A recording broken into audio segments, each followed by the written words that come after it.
And yet I ask you, is not an alien force already among us?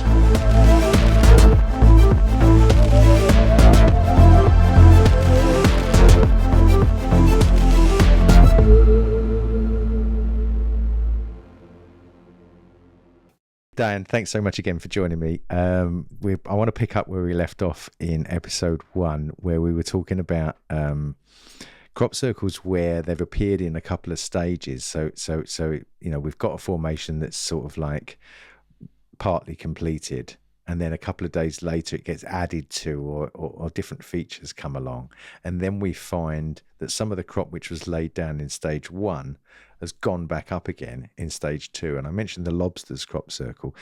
That's one example. So let's talk about that. But you've got another example as well. So let's start with the Lobsters example. Yeah. And I'll bring pictures up, obviously, as we're talking, so that people can see what we're talking about. But talk to me about that. It's crazy stuff. It is crazy. It's a difficult one to describe, isn't it? It's to picture it. It's a chaotic, sort of woven, almost structural thing, isn't it? It's not, the stems haven't been flattened and then gone back up to being vertical again. They've been flattened, but then it's very hard to describe. They sort of mesh together, don't they? It's like,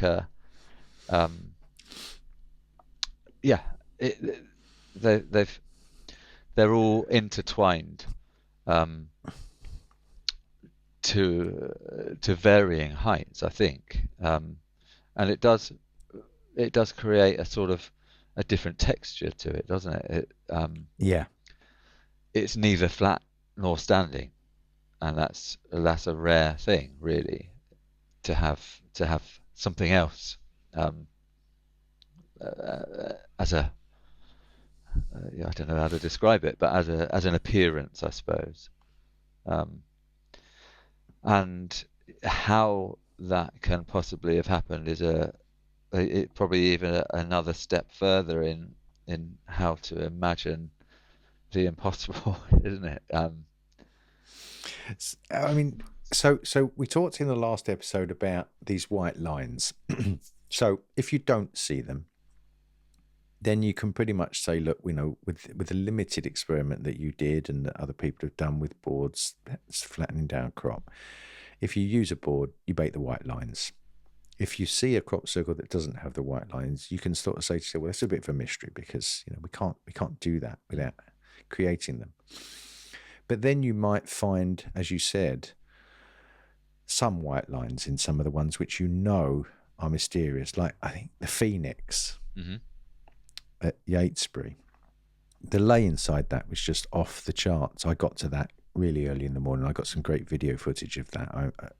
That really, of all the crop circles I'd been in, that one really still sticks in my mind with the way it was. But if you find then, amongst all of that magnificence of the way that laid crop was, a few white lines, for some people that's enough to doubt it then. Yeah. Whereas for us, we'd be going, you can't do all of that. So what the hell's that doing there? And then you come onto this one with the standing crop, where you go, okay, it was laid down before. Now it's kind of like standing, but not standing. It's meshed together. It's come in 2 stages, which tells some people it must be man-made, because it's come in 2 stages and they needed a couple of nights to do this. And it tells us this can't be done. Yeah. What do you make of that? What do you make of that kind of cognitive dissonance?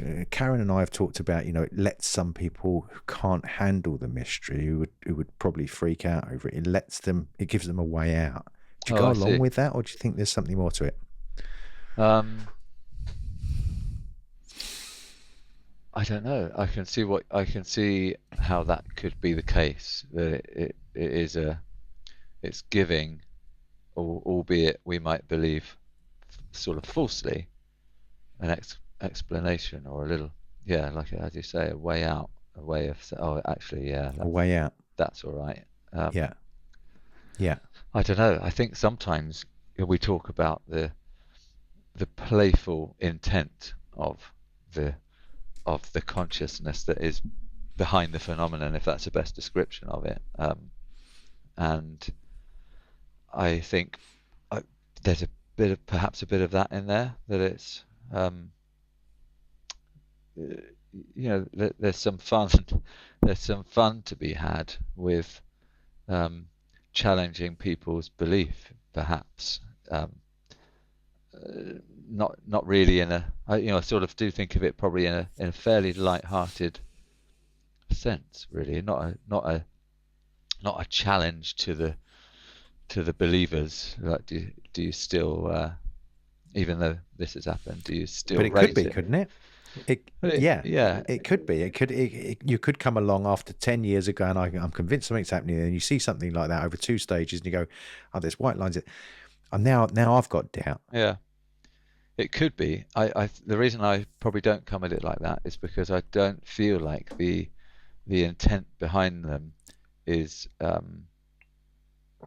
would necessarily have that challenging agenda. I think it's more open.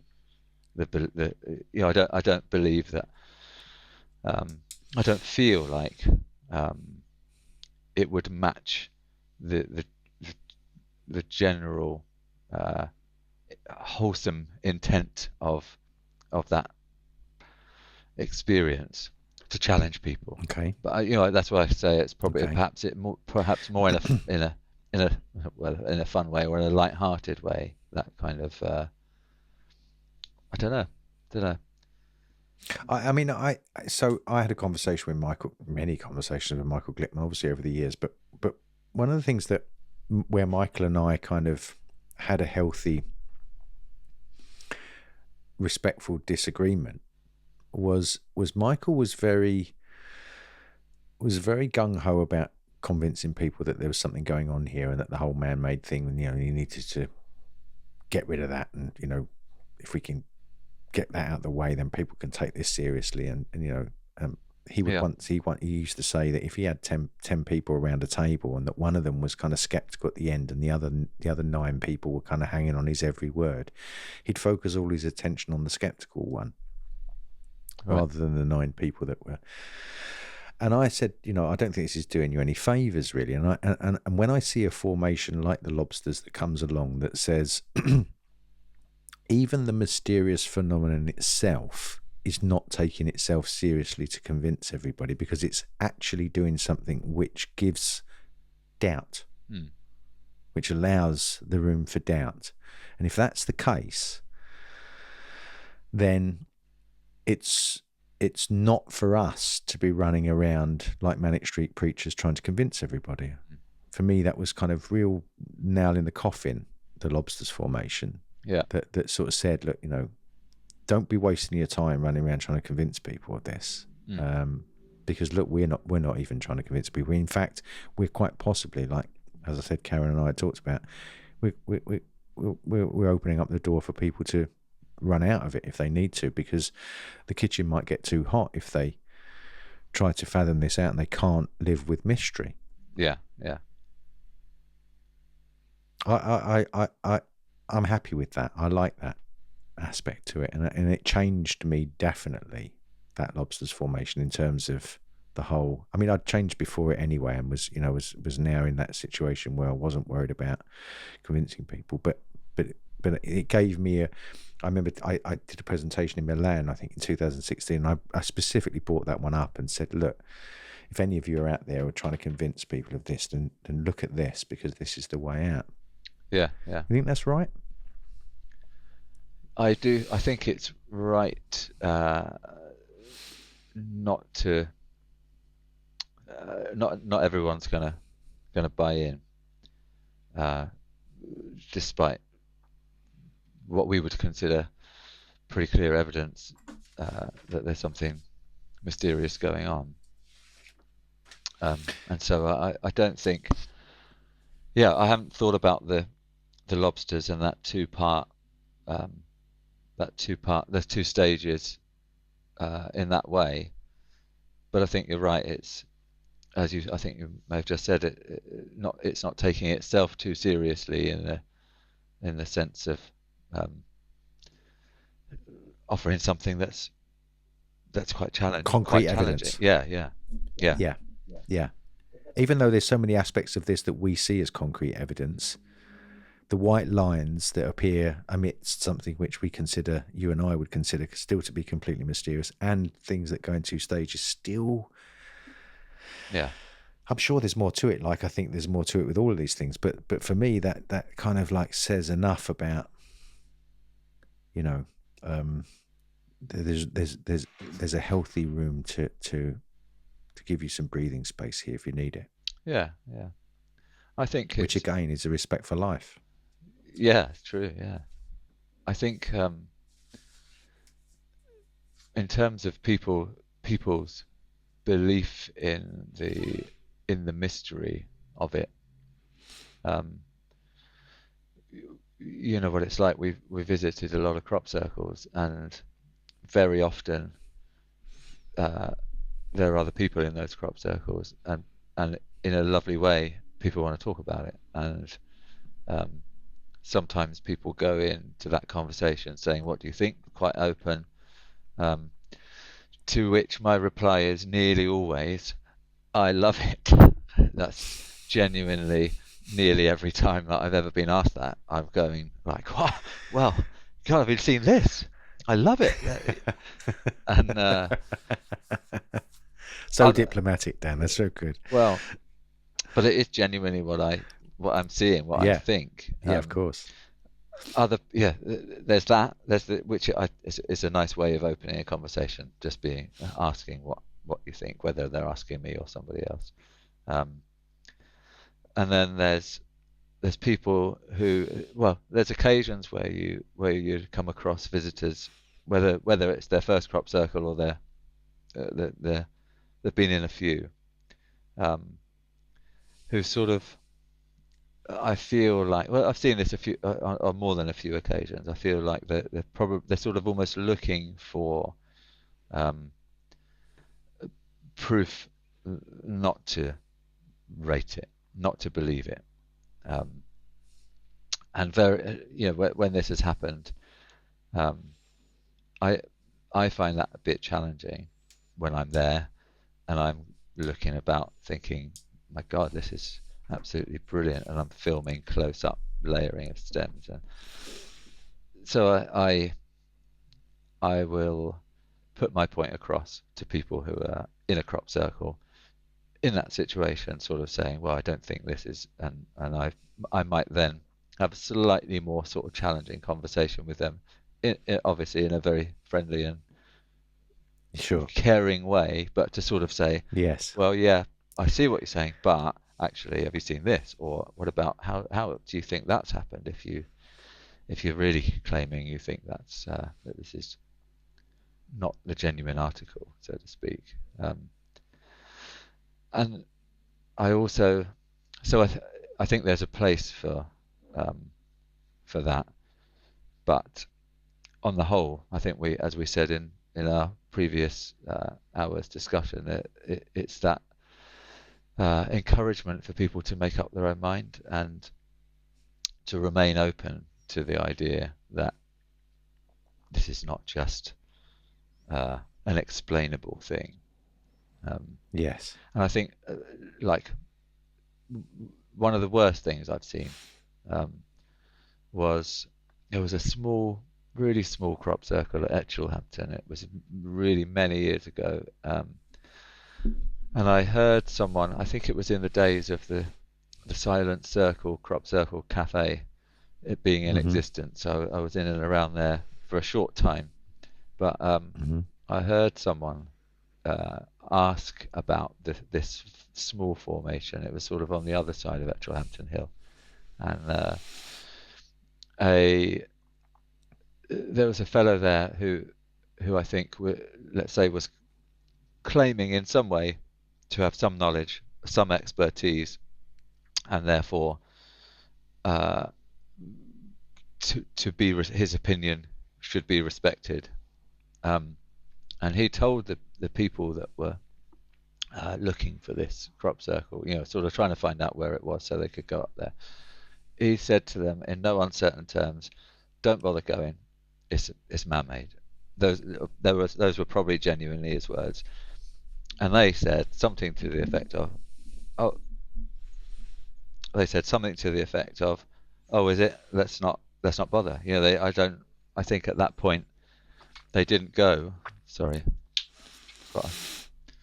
they didn't go there, regardless of whether it was genuine, man-made, or if there are any other options. But I always have, that's always stuck with me.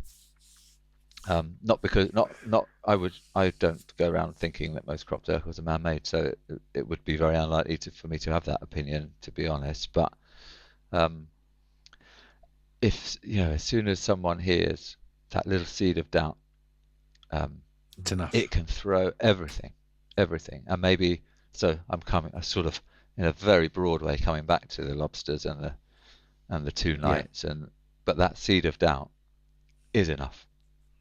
A seed of doubt that anyone could say to one person in a crop circle who perhaps doesn't have the luxury of our experience or other people's experience. If they don't know what they're looking at, which is a lovely way to be, someone else saying, "Oh, actually, those stems are crimped," and or actually, someone said they saw two people coming out of the field at 5 o'clock this morning. It's enough for people to immediately smoking gun switch off. Yeah. That's okay. Oh well. Oh, never mind. And perhaps that is, in a long-winded way. There, I've gone through around in a wide arc, but I think it's the same thing.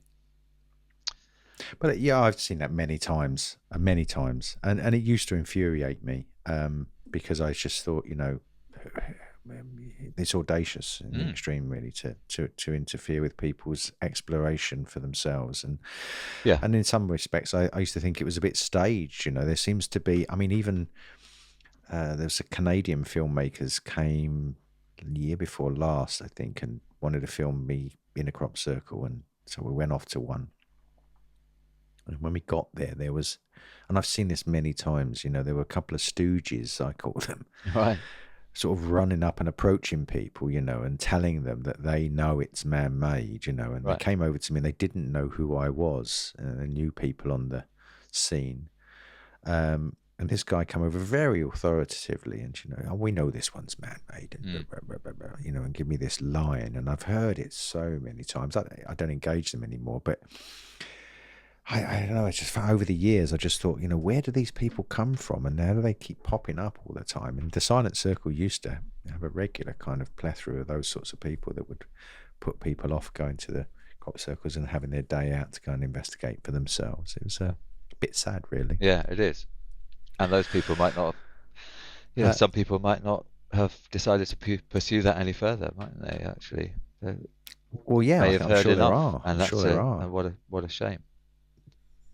That's all we need, yeah. And then there are, when you were saying it, I was thinking of those people that you said that there are people that are looking for that doubt, and I can understand that too. It's taught me something about human nature, that some people really need a way to find out that they don't, a reason to doubt it, so that they don't have to radically change their worldview. Because it's very uncomfortable to radically change your worldview into the ground. I used to use the old Roadrunner coyote effect. You run off the edge of the cliff and you look down, and all of a sudden the floor's not there anymore. And that's kind of what can happen if you embrace this mystery. Yeah.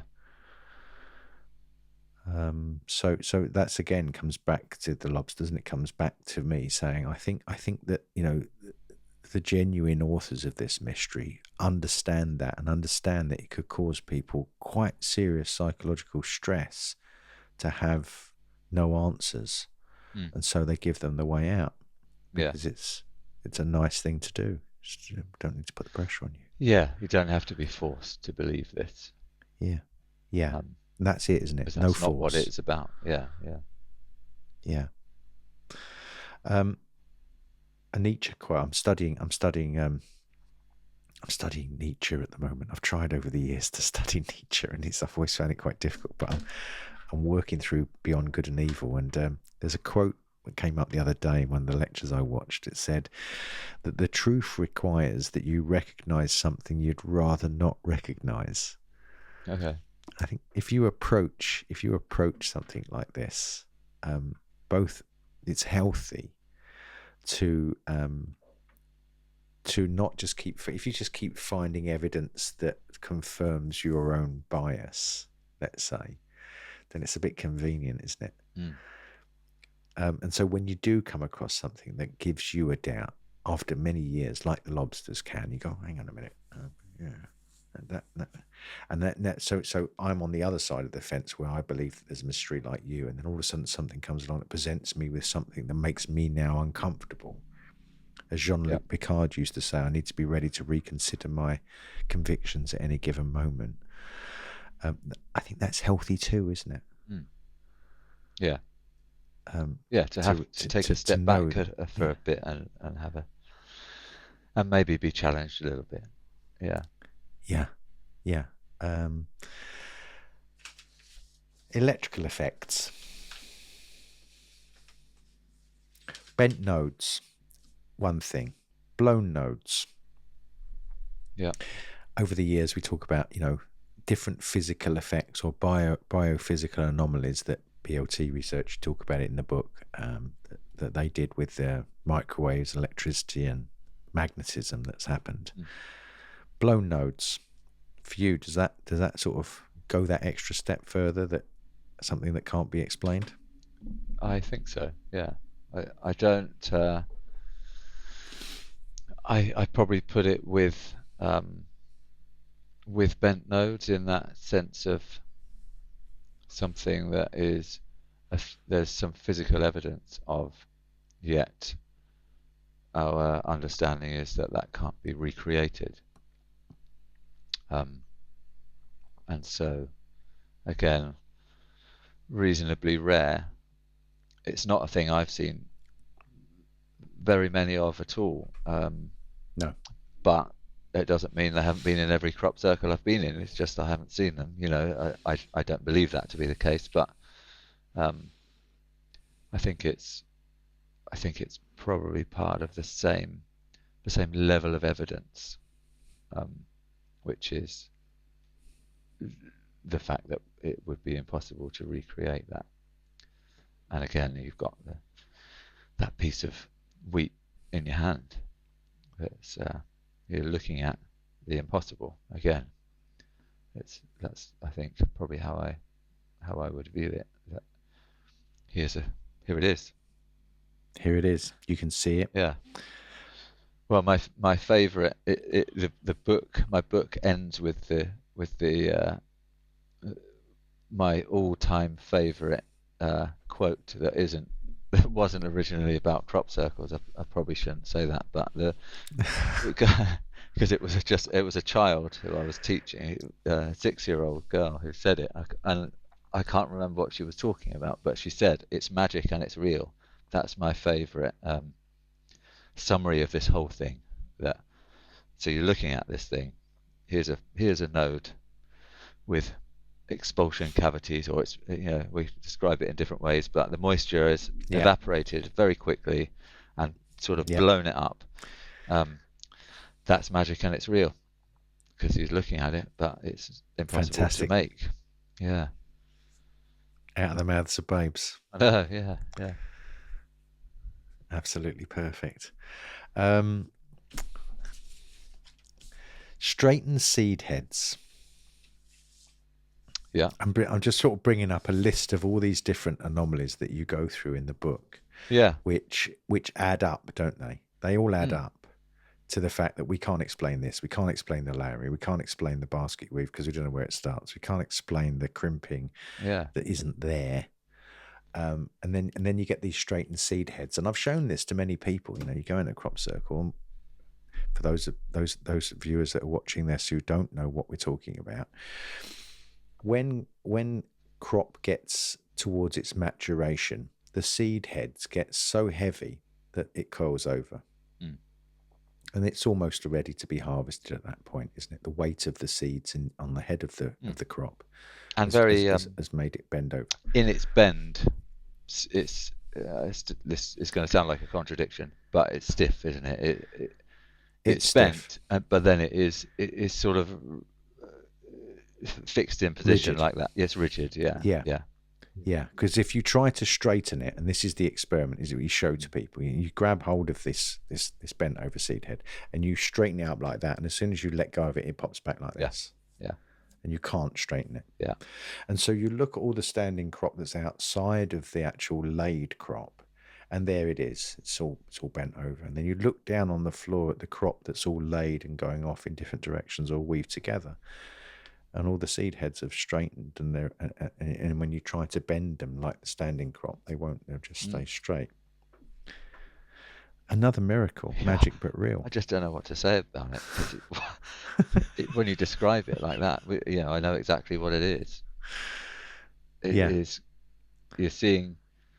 Like, it's another example, isn't it? You're seeing a thing that can't be true, but it is, and it's right there. It's right there. You cannot do it. You can't. Yeah. You can't make it happen.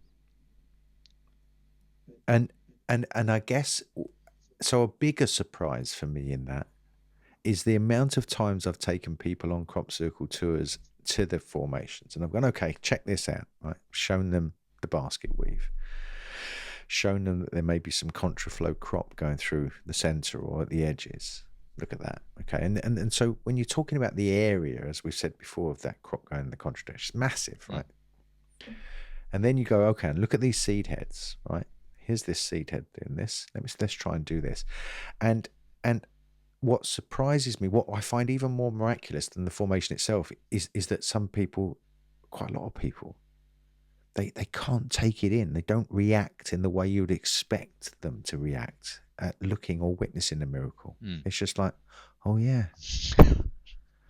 what's that about? Yeah. Well, it's overwhelming to the point of nonchalance. Yeah. Do you think it's just the fact that, yes, you're in a, for the people who are with you having a look around there, we'll assume that they're not seasoned visitors, so yes, it's already an unusual. It's already an unusual, and it's out of their sort of day to day. But maybe, how often does a person come up to you and show you a thing that is not a trick? It's genuinely, by the way, this can't happen, but here it's that can't happen. Here it is. Yeah, it's maybe it. Have you ever done the experiment where you lay you hold your hands out and then you go down lower to the crop and watch your hands sort of like all the white spots come up on your hand? Have you ever done that? I don't think I've done it. No. Really? You should do it. Yeah. Next time you go into crop circle. It's like something that emanates from the plants. I mean, I do grounding when I go out in the mornings, and we've got some waterfalls nearby, and I go out into the park sort of 5:30. I'm a crazy Tai Chi guy. I go and do the breathing and all the rest of it, right? I take my shoes and socks off, put my feet on the ground for 15 minutes, because there's this low level kind of electrical field that most of us walk around in rubber shoes that insulates us from this stuff, right? And if you do blood tests, you can take a piece of blood and you can put it under a microscope, and you'll notice that all the cells are sort of like globbed together, right? Yeah. Have you ever seen this? Have you heard of this? No. Okay, you can check it out on YouTube. You can see it, right? So you take a blood sample and you put it under a microscope, and you'll see that the cells are all kind of like clustered together, right? As if they're all trying to get down this, like it's like a load of people trying to get through one doorway. Okay. They're all stuck together, right? You take your shoes and socks off, put your feet on the ground. 15 minutes. Take another blood sample, put it under a microscope, and all the cells are charged, and they bounce off each other. Right. They're all separate. Okay, it's fact. Yeah. So this, and if you think about our evolution, right, as human beings, we shoes are relatively new, particularly rubber ones that insulate us from this. We probably spent a great deal of our time with our feet on the ground. Mm. And so I got into the habit early on of walking into crop circles, and when I got into them, take my shoes off, walking around, right? And then somebody, I can't remember who showed me this, I think it was my teacher, the guy who took me to them, said, okay, we walked over towards a swirl where there was a swirled centre, held our hands out. I've got this on video. And Barbara Lamb did it with somebody in Terry Toffness's documentary, Crossovers from Another Dimension. Right. You can see it happen in that. So you hold your hands out and you watch your hands, and they're all sort of like uniformed colour. And then as you lower yourself, bend your knees and bring your hands down closer and closer to the ground, and you'll watch the blood drain from your hands but leave all of these little white spots. And you'll feel your hands, the longer you leave it there, tingle and tingle and tingle. And as you stand back up again, the blood rushes back into your hands. Right. I have no idea what causes it. I associate it with some sort of electromagnetic, anomaly. Yeah. But something affects the microcirculation in your hands inside a crop circle. So when we talk about electrical effects, that's one of the biophysical kind of electrical effects that happens to humans. Yeah, sure. Yeah. You should check it out next time you go in. Right, I'm just referring to my notes here. Landscape features we've talked about. Bridging. Yeah. It's one of the titles to one of your little sections in your book, Bridging. Tell us what that means. That's quite. Some of the things that we've talked about are difficult to describe, and this is not. It's a simpler thing. And I should point out all these terms. I mean, basket weave is fairly widely used. I think fully. Bridging, I've made that up. That some of these terms are just my own, the most sort of factual description. What it is where tram lines are driven up and down by farm vehicles, tractors. They're heavy and they compact the soil, so you get a little, not that dramatic, but a bit of a dip in comparison to where the standing crop is, because that hasn't been driven on.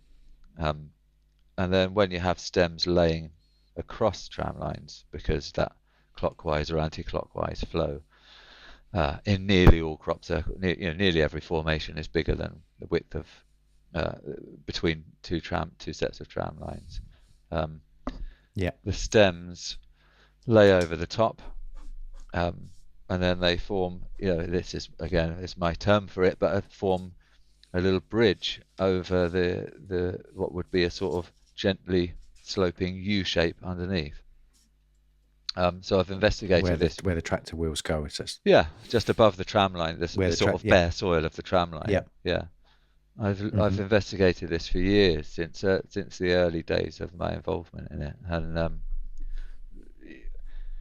very, very much the majority of the time, if you look, you sort of take a step back and look along the tram line from really low down, so you've got your head almost next to the ground. You can see there's fresh air underneath, and then we also look at whether there is any damage to the stems that are forming that bridge, because we might imagine if someone was walking on it, whether with feet or plank or however, the weight of anyone pushes the stems into the tram line. That little sort of trench damages the stems, and so the bridging it simply is undamaged stems, so they haven't been pushed into that tram line that's underneath, because they're in perfect condition. And you can see that in you'd see that in nearly every crop circle, I believe. Yeah. I've hardly ever seen that not happen, I think, in hundreds of times. Yes. It's very common, isn't it? Yeah, and really easy to see. Unlike we pointed out, I think, in our previous segment, the sort of contraflow, the single stem underneath, that's very hard to see. Often things are, perhaps they're the gift if you're lucky enough to spot it, but bridging over tram lines is there for everyone. it's a great one to note. Yeah, almost all the time. Almost all the time. I mean, I think that's what's magical about your book, and I'm so pleased that you've written this. These are things that I've seen over the years, things that I've documented and photographed myself. I mean, look, just that beautiful swirl. Yeah. Here. Yeah. You and I have seen that so many times, and it doesn't matter how many times you see that. When you walk into a crop circle and you peer into a little circle that's on the outside of, the main body of the formation, you see that beautiful detail of that swirl like that, and this little. I used to drive from Cardiff across to Wiltshire when I lived for 10 years before I moved to Wiltshire, and fly over in the evenings as quickly as I could when a new formation had been appeared. And I'd get there for sort of, 8:30, 9 o'clock, just as the sun was going down. There'd be skylarks singing in the air, and sun's going down in the background, and the lights were fantastic. And I'd be sitting in a crop circle largely, if it was sort of not in July or August, when most of the tourists are over in those times, I'd be on my own. Yeah. And I'd be sitting by one of those swirls that looked like a bunch of flowers had been left for me. Yeah. I'm sure you've experienced that as well. It's just that joyful beauty. But your book, for people who haven't experienced crop circles so much as us, are now able to go to a crop circle, and there are less of them these days, aren't there? And that's another subject we can talk about, because I do. They're appearing, but they're in much lesser numbers. But they can now go to crop circles when they do appear and look for these kinds of details to see for themselves and experience for themselves those gifts of magic that you and I have had the great privilege. Well, yeah, absolutely, yeah. To experience over the years. And it is part of the reason for the book is that hope that people might take it as a sort of a field guide, a reference. Actually, when you're there, is this a thing? Yeah. Are we looking at a thing? Yeah. Oh, actually, yeah, it matches this, and I quite like the idea. It's perhaps slightly wider, but it was also in this amazing formation that was in 2016. Whatever. But we've seen. Yeah. We've been into 3 crop circles this year, and we've seen this, and we know what it is. We know what. Yeah, we know it's something, I suppose. Yeah. And so if you encounter, go on. No, that's right. Sorry, go ahead. I was going to say, if I'm speaking to the viewers now, if you encounter somebody that says don't bother going to that one because we know it's man-made, just take this field guide along with you and look for yourself and see if you can find some of these anomalies. Yeah, which you almost definitely will, I would say. Yeah, the other side to the book is, the other agenda behind it is there are also people like us who've been lucky enough to see lots, but it just puts all, there are probably things that I haven't included there because I haven't seen them, but I hope it is also a sort of bit of an archive of everything, or as much as I can get in there that we've seen. Well, it is, I mean, so I love, that's why I love your sort of layers of mystery, because what we've discussed in these segments here is as I said earlier, those things that sort of add up, they stack up, don't they? We're talking about the basket weave, and if you try to get your head around that baffles you, and then you go, okay, well, this contraflow of stems, and okay, one thing we haven't discussed is the white powder phenomena as well, which appears and gives us a bit of a mysterious element. Yeah. It's an area I don't know that much about. I found it on a couple of occasions. Nor me. In the book, I reference some scientific research that Andy Thomas had someone else carry out from some of that powder from one of the Sussex formations, I think it was. I don't know. I think I have found it on a couple of occasions, but I haven't had any means to get it tested, to to investigate that further, I think it's, you know, what the analysis that Andy had done revealed.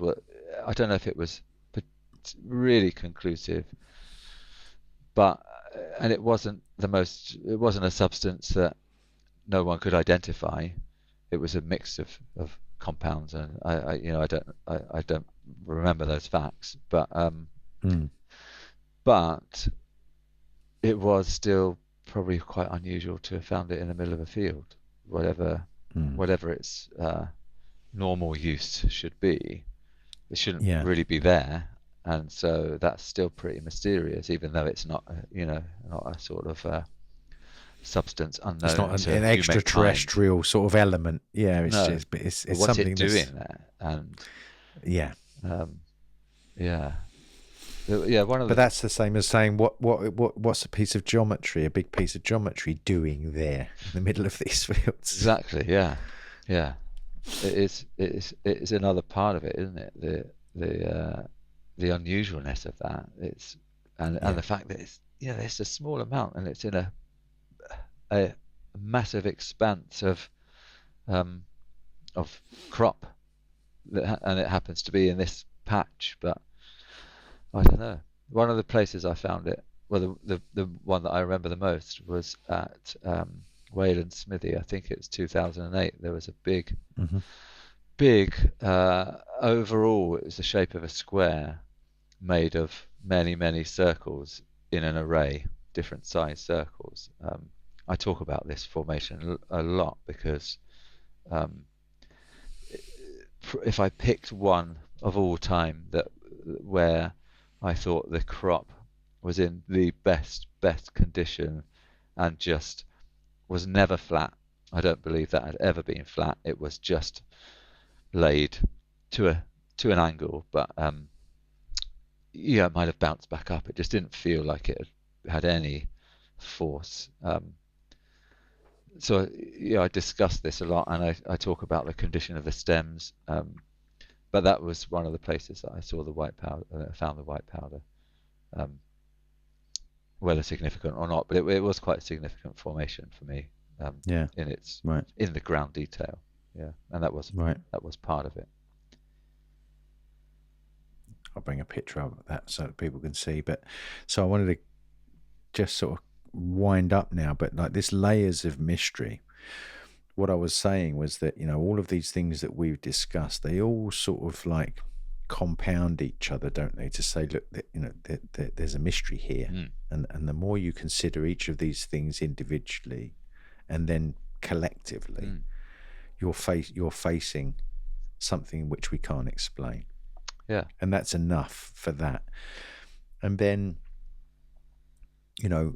for my area, I got very fascinated with the hidden or implicit geometry, like we discussed of Alan Brown's earlier, where we find squared circles that are hidden within the design, and so the geometry is laid out that gives us solutions to ancient geometric puzzles about uniting heaven and earth, and then the philosophical connotations of what all that means with the Vitruvian Man and Leonardo da Vinci, and you go down a rabbit hole that way. Or you look at Lucy Pringle's research where she says, okay, look, I'm interested in taking some people into these formations that have got Parkinson's disease and finding out what sort of it does to their physiology and what it does to their symptoms, and found with scientists, if she takes thyroid or blood tests or different things prior to them going in and whilst they're in there and afterwards, as controlled as she can, that there are unexplainable anomalies with regards to that too. And then these alignments that you've discovered over great distances, gifts as we called them, where you've got my teacher once, when I first went to Wiltshire, I'd never been there before. I mean, so many people have never really been out of the cities into areas where our crops are grown. When you go there, it's just, it's an experience in itself. But when you go to Wiltshire and you've got Avebury and you've got Stonehenge and Silbury Hill and West Kennet Longborough, and these monuments which are mysteries of the past, what motivated our ancestors to put so much time into building bloody stone circles? I always revel at there's a county in Ireland called Sligo, the west coast of Ireland, where there are still 5,125, I'm probably wrong in the exact number, but over 5,000 stone circles still standing, you know. Right, yeah. What did these people have nothing else to do but build stone circles? What was the motivation? And what my teacher said when he first took me to the crop circles was, we're faced with considering a mystery of the past with a mystery of the present. Right, yeah. And they're both about geometry. They're both about, you know, what motivates these things, and then the layers of potential answers and potential layers of meaning. And that's why I love the title of your book, Layers of Mystery, because for somebody who looks at your book and says, okay, look, I'm convinced now that these anomalies that Dan's pointed out here in this book, I'm going to go and take a look. Then there are so many avenues or layers that they can follow in this mystery that's captivated you and I for over 20 years. Yeah, exactly. Yeah. Dan, I'm really impressed, mate. Thanks very much for writing this. Thank you. I appreciate it. Is there anything I've missed out? Is there anything else you wanted to say? No, I think we've covered quite a bit. We haven't. There's more in there. You know, we've plugged it enough, but there's I can't remember. Is it 37 different features that form part of that bigger picture, and so it would take 37. I think that's right. As I was writing it, you know, I wasn't fearful, but the fear is that you forget something, because there's a lot over a long time. But so I was over 30, and then the rest sort of did come. You know, while I was writing one chapter, I would something else would pop into the mind. Some things are clearer, aren't they, and more prominent perhaps in our common experience, like things we've talked about, the basket weave and the counterflow.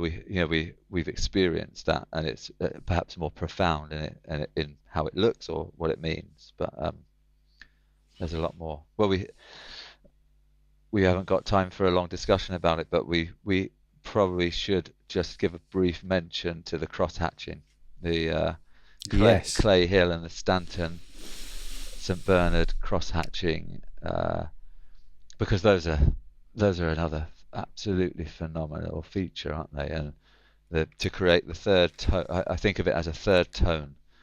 So you've got, if you're making a silhouette of a crop circle, the flattened crop's black, the standing crop's white, or the other way around. It doesn't matter which. Yeah. And then this crosshatch, which is my best description of it, creates the third tone, the grey. And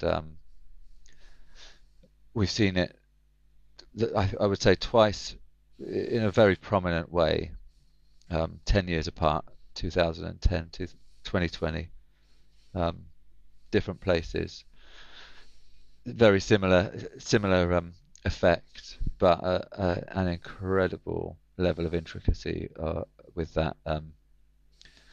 That's what it is. Cross hatching of 6 inch or so paths. Yep. Hundreds of them hatched together. But again, like we were talking about with the layers, although I think it was in Clay Hill, you might remember better than me, but one went up, the next I've one got went video, down, and I'll put video. Yeah, I think I'll put video to it because I was there. Yeah.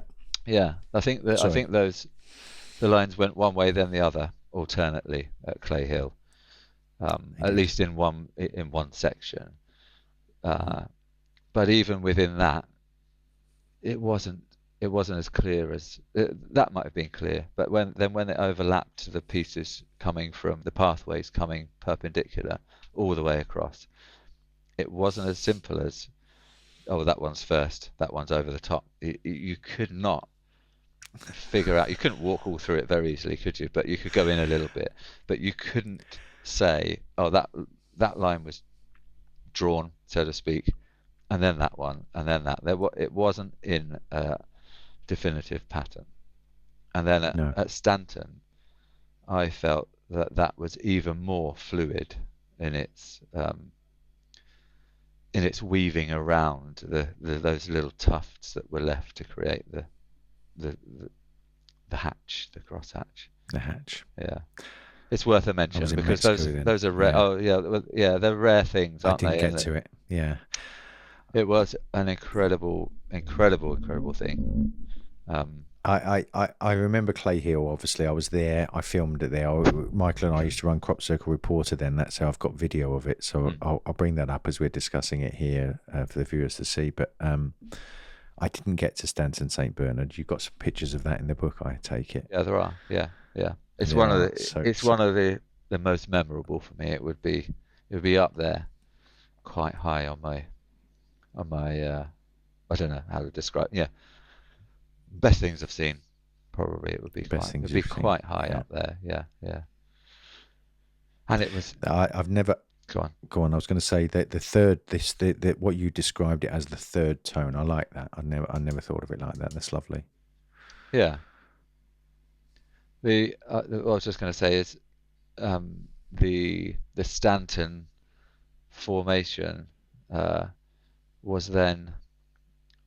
There was a formation a year later, 2 years later. I must admit I forget the dates. At Torsmead Copse over Alton Priors Way, I think a year later, could have been two. Mm-hmm.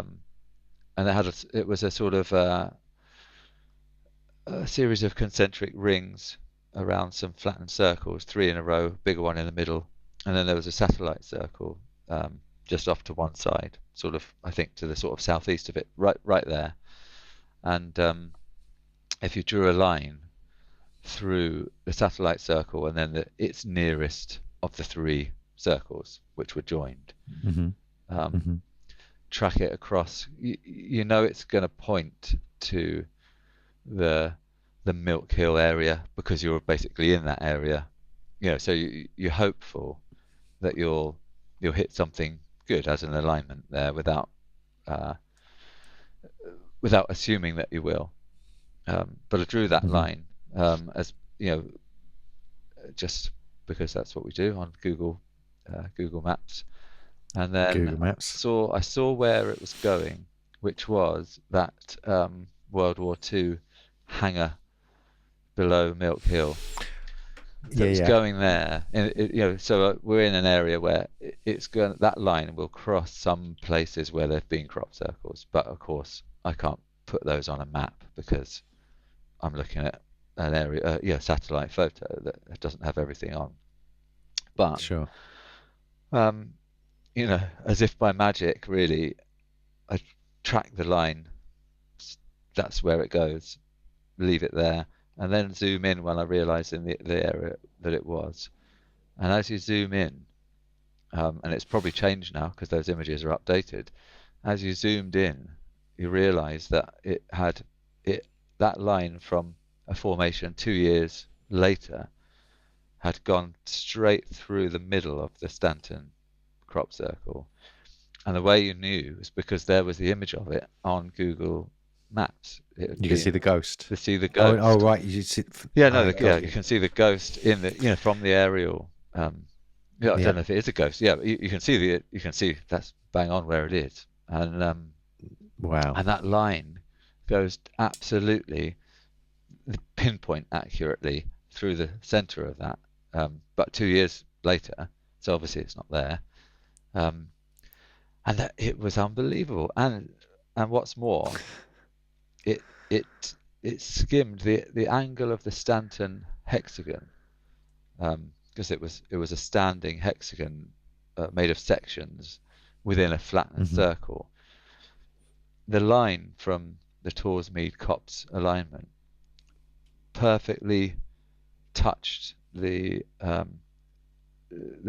vertex of the hexagon on two sides, whilst going through the middle. Oh, I see. It went straight through one of the lines. Went straight through one of the corners of the hexagon. And I remember thinking when I was in that 2 years previously. I know I'm being vague about dates, but it wasn't the same season anyway. It wasn't in the I'm very field. bad dates these days. Yeah. I remember thinking at that time, what's the significance of these angles? You know, where does this point somewhere? It was before I started working on the alignments in a more serious way. But then there it was, and it picks it out. It really, absolutely perfectly. Fantastic. To what end? Just the joy of the magic of it, isn't it? Like, and if it wasn't captured on Google Maps, I would have thought nothing of it. You know, I would have looked elsewhere, but there it was. You wouldn't have known. You wouldn't have known it. Yeah. I mean, you know it was in that vicinity, but you'd never know the accuracy. It's Is a that lovely illustration thing. in the book? Yeah. We got that in there. Yeah, it is in there. Yeah. You got it in there. I haven't come across that. So there's so many. This book's so full of so many great diagrams, and this part at the end where you've got these lines going across.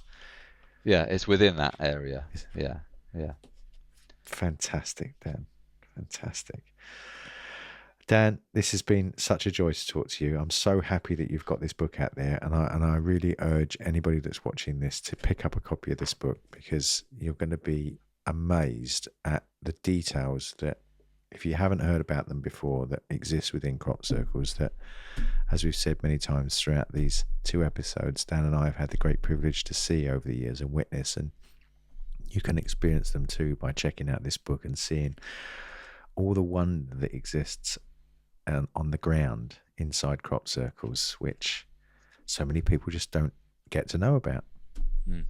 As you say, we're privileged to have been able to see it, and I feel that every day. Yeah. Me too.